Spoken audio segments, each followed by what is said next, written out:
Good evening, my fellow citizens. This government, as promised, has maintained the closest surveillance of the Soviet military buildup on the island of Cuba. Within the past week, unmistakable evidence has established the fact that a series of offensive missile sites is now in preparation on that imprisoned island. The purpose of these bases can be none other than to provide a nuclear strike capability against the Western Hemisphere.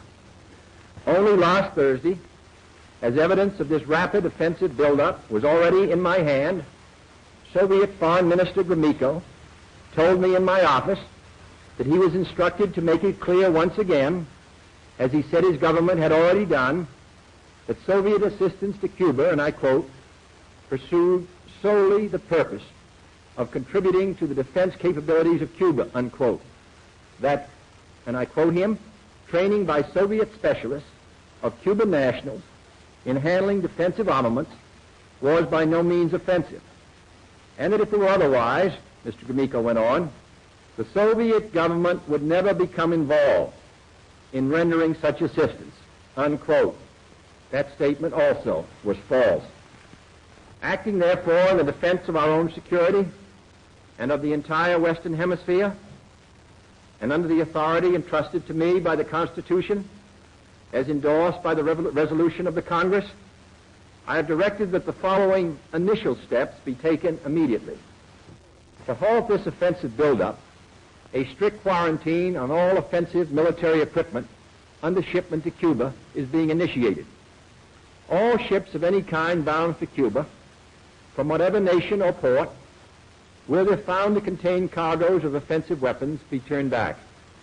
It shall be the policy of this nation to regard any nuclear missile launched from Cuba against any nation in the Western Hemisphere as an attack by the Soviet Union on the United States, requiring a full retaliatory response upon the Soviet Union. I call upon Chairman Khrushchev to halt and eliminate this clandestine, reckless, and provocative threat to world peace and to stable relations between our two nations. I call upon him further to abandon this course of world domination and to join in an historic effort to end the perilous arms race and to transform the history of man. Our goal is not the victory of might, but the vindication of right. Not peace at the expense of freedom, but both peace and freedom here in this hemisphere, and we hope around the world. God willing, that goal will be achieved.